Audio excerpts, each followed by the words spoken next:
Welcome to another episode of ICTBC, Wichita Book Club from Wichita, Wichita Public Library. I'm Librarian Racine. I'm Librarian Sarah. And we're so glad you could join us today. We're going to be talking about a man called Ove. Ove. Okay, just hold that thought. Okay. While we have you here, we want to tell you about a super cool thing that's coming up in July 25th. It's a Tuesday. It's at 7 o'clock. It's Book Club Toolbox. Oh, yeah. I know And about we'll it. have speed dating books and lots of tips and tricks on how to retool your book club. You know what? Even if you want a librarian to come to your book club and to join the conversation and give you guys some tips or tricks, call the library, because we do make house calls. As long as it's, for book clubs. For book clubs, yeah. And you can test out some of our book sets that we'll have, and which one of our newest ones being A Man Called Ove. All right. Now, starting this out, this book is about an old man who is the neighbor from hell, according to all of his Swedish neighbors. He's mean, he's taciturn, he has his right ways of doing things. If you're not doing it his way, you're clearly doing it the wrong way. And if you drive anything but a Saab, well, that is a problem. It's terrible. Yeah, so... Because how could you drive a BMW? Or, God forbid, something from a foreign land. Yeah, France. Don't drive a French car. That was pretty funny. And it's funny because last month we had another book about a cantankerous man. Mm-hmm, we sure did. We have a theme. Yeah, and a man who had lost his wife. Mm-hmm. Ove has lost his wife. He's thinking about, it's like he doesn't have a use anymore. Yeah.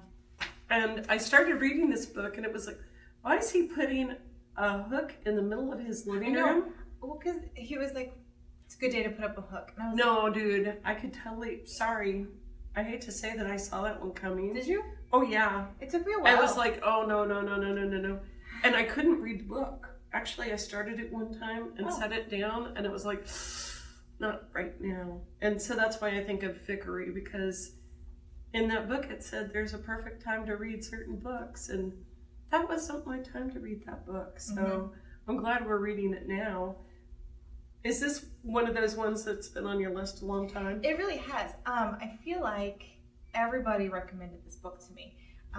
My mother, my father, my grandmother, I don't know. Like, I just feel like everybody was reading this book. You didn't read the book that Grammy told you to read? Well, she actually was reading a different book. It wasn't this book, but it's okay. And so I was kind of reluctant because I felt like it can't be as good as everybody says. Or the other part of it is that I will have such expectations for the book that it can't possibly meet them. You know what I mean? Oh, yeah. But this book held up. I kind of loved it. And I was reading it. I was actually trying to read it really quickly to get ready for this. And so I'm reading it last night. I'm trying to get through it. And all of a sudden, it's like, I have all these feelings. And I'm just like, I can't even fathom the feelings. I can't process the feelings because I just have to finish this stupid book. But it's so good. And I wanted to have those feelings. And I had them anyway. A lot of feelings. Well, a lot of feelings in this book. Okay, so he's clearly planning on not being around. Yeah. Well, he lost his wife, and he kind of lost his direction, his meaning. Having her who so complimented his place in life. I mean, everything that he wasn't, and he wasn't a lot of things. She was in his eyes. And they had this beautiful just love story.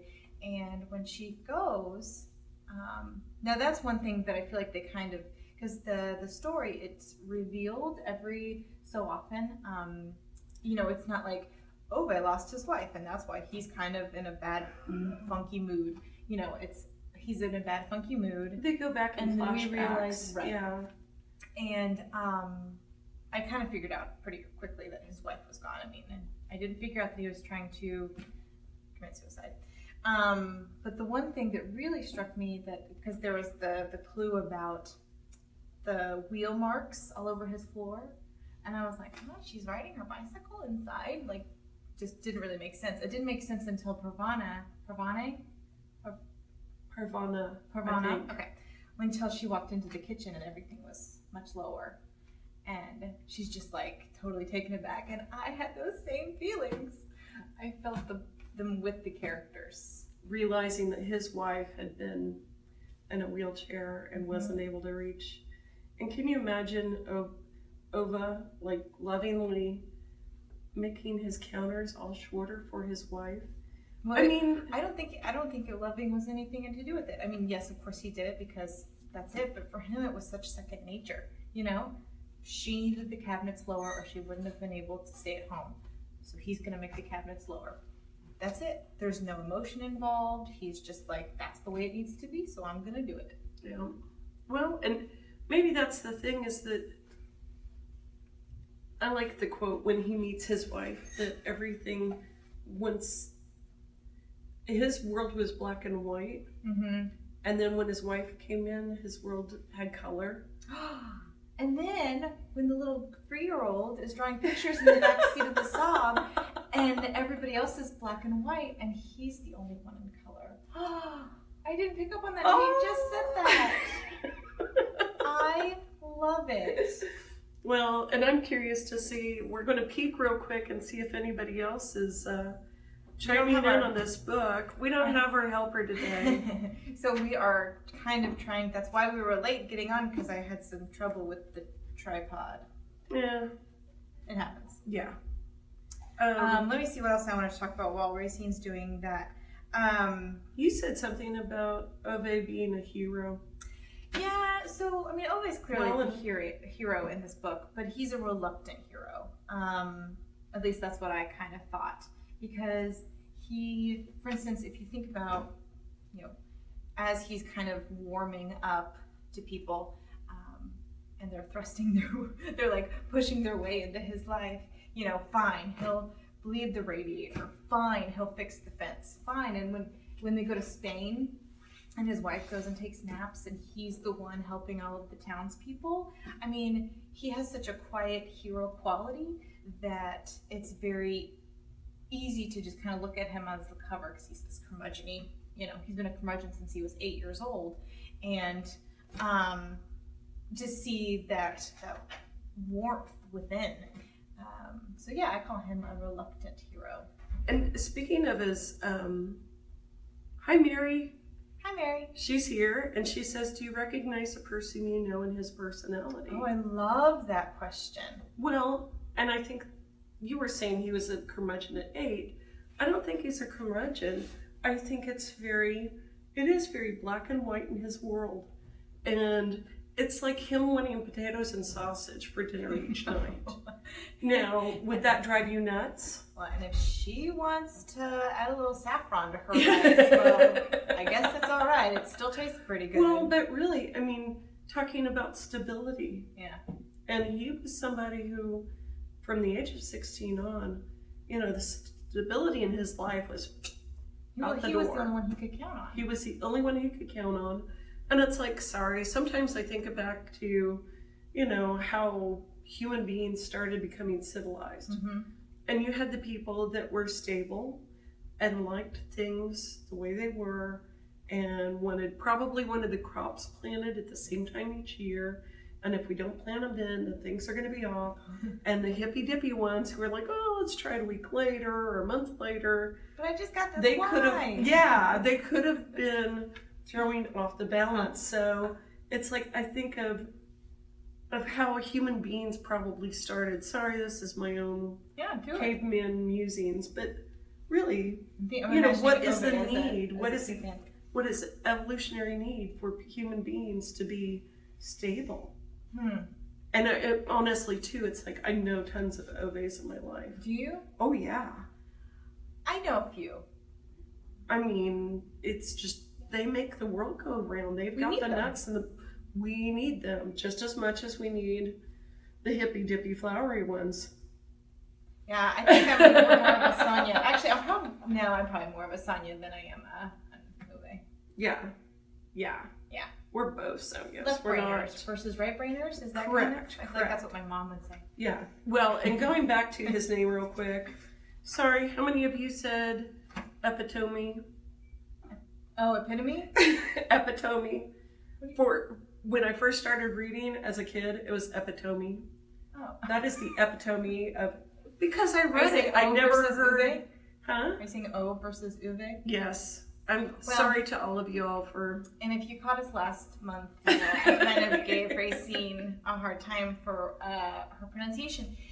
But as I was reading, Ove is 2 syllables, Ove is 1. While I was reading and I was trying to read quickly, I read it as Ove. And then I made probably sure that planted it in your head. maybe, I don't know. Sorry. It's fine. I think you're not the first person. So yeah, thanks for that question, Mary. Something to think about. Well, and it's so funny because all going through the story, you've got like you were talking about with this hero thing. What was it when he punched the clown? Sorry, spoiler alert. It's not really that much of a spoiler. laughed. Did you just? I laughed so much. He didn't punch him. I think he poked him. And then the little 3-year-old was like, he attacked the clown. No, I think he punched him. He did? Oh yeah. In my heart of hearts, I smiled and laughed, and yeah, I thought it was hilarious attacking the clown. I mean, from his first interaction with the clerk at the computer store, getting the iPad, to the clown, to it's like he's not safe to go out into community. The parking meter people at the hospital. I mean, he's always fighting someone. He's a man of principle, and he can be really hard to love. But once he started letting people, once they started barging their way in, I just, Well, the cat. Oh, the cat. And him, he doesn't own the cat. No. The cat isn't his. But he put the socks on it to take it out into the snow. Right. Who put socks on cats? He'll rescue it. He'll rescue That was it. so sweet. Begrudgingly. Miss Ray? Was that his name? Which one? The kid that he takes in later on. Oh, uh-huh. I think so. Isn't that his name? He does so many wonderful things throughout the story. That's what I'm saying. And yeah, absolutely. He's this crusty old man on the outside, but on the inside, I mean... And really, this is another spoiler. The end of the book, I think it had the perfect ending. Do you mean pre-epilogue? Pre-epilogue. Okay. Because he's in the hospital with Parvna. I know. And he collapses. And what's wrong with Ove? Oh, because his heart's too big. He's got a heart defect and his heart's enlarged. Beautiful. It was Thank you, nice touch, Mr. Bachman. Yeah. Well, let's talk about the ending for a second, because we have different opinions on this. The epilogue, I'm a little I'll go either way on an epilogue. For me, the worst epilogue. Sorry, J.K. Rowling. I love Harry Potter. That epilogue was unnecessary, and I know that there's a lot of people who agree with me. This on book 7. Book 7, yes. It's in the movie too, so if you've seen the movie, but whatever. But this one, I felt like it was satisfying because it tied up all the loose ends. It kind of wrapped us up without being too sugary sweet, where it's everything's happy and wonderful at the end. But you didn't agree with me. You thought it was a little sweet. Well, no. It's Parvna in the hospital with Ove.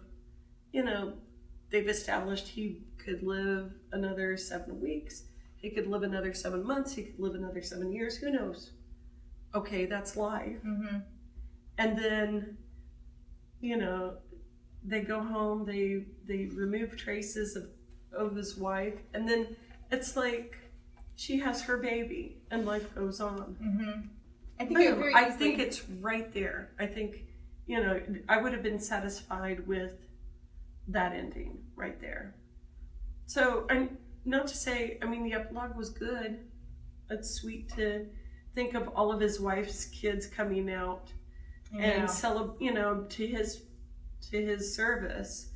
But, you know, it was just nice. It was, and I felt like that was kind of necessary to, and we don't usually go this much spoiler into the end, but yeah, that's true. it's still worth reading. Go read it. Yeah. I felt like all the people that showed up at the end, that it spoke to his like quiet hero-ness again, because he helped all these people in some way, and he was a much more prominent person than he would have liked to have believed. You know what I mean?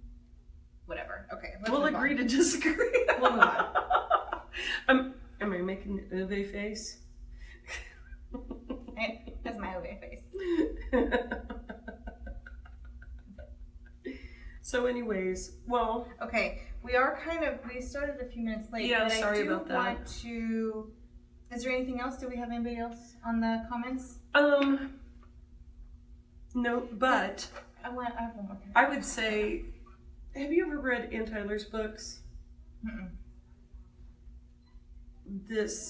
He's the, I would say he's the successor to her style, with this quiet study of life and gentle humor, and, well, okay, Punch in the Clown wasn't gentle. Well, and I love that story. Ann Tyler was one of my favorite authors ever. And I was going to start reading this book after Britt Marie was here. Britt Marie, oh my gosh, that was a stunning book. And so I've put together a group of read-alikes on our page. I would say look in Ann Tyler. Of course, any of other Bachman's books. He's got a couple out now. Yeah, about Schmidt. Yeah. That would be a book that would be similar. Fried Green Tomatoes at the Whistle Stop Cafe. Walking Across Egypt. Sorry, this is one of my favorite little gems. It's a story about an old lady who takes in this juvenile delinquent kid. It's by Clyde Edgerton. Oh my gosh. It was by turns like this, hilarious and make you cry kind of book. So I would say pick it up if you're wanting a good read, you know, front to back. So And I will say, not that the others aren't. I didn't want it to be because everybody who recommended it to me, and I'm just contrary like that. I did like it front to back.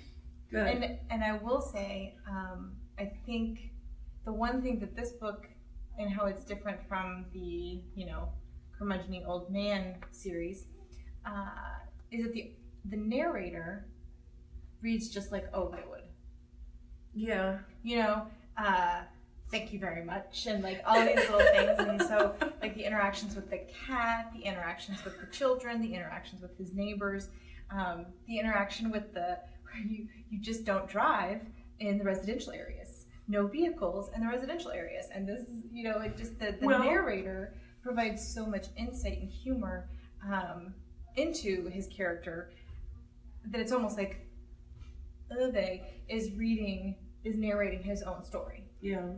Well, and another book that I put on the read-alikes was Lab Girl by Hope Yarn, a nonfiction book. It's a memoir, but she was talking about her own growing up around a bunch of Scandinavians. Mm-hmm. And if you asked, how are you doing? It was almost an affront. Why? Because it was too intrusive. Oh. And so I was wondering if Ove was typical of the people of Sweden. I don't know. And I mean, but then I personally don't think I know any Swedes. I don't either. But anyways, throwing that out there. Something to think about. But you know what? We are going to be reading Lab Girl for one of our upcoming ICTBCs sometime in the fall, I think. No, I thought it was in September. It's because it's the fall. It's because science.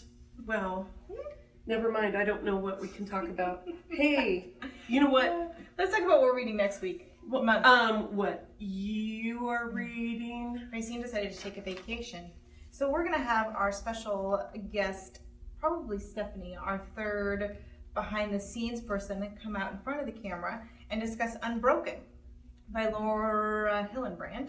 Unbroken is a World War II story of survival, resilience, and redemption. So it's about Louis Zamperini. Zamperini, I thought. He went to the Berlin Olympics, was a runner, and then what became an airman in World War II.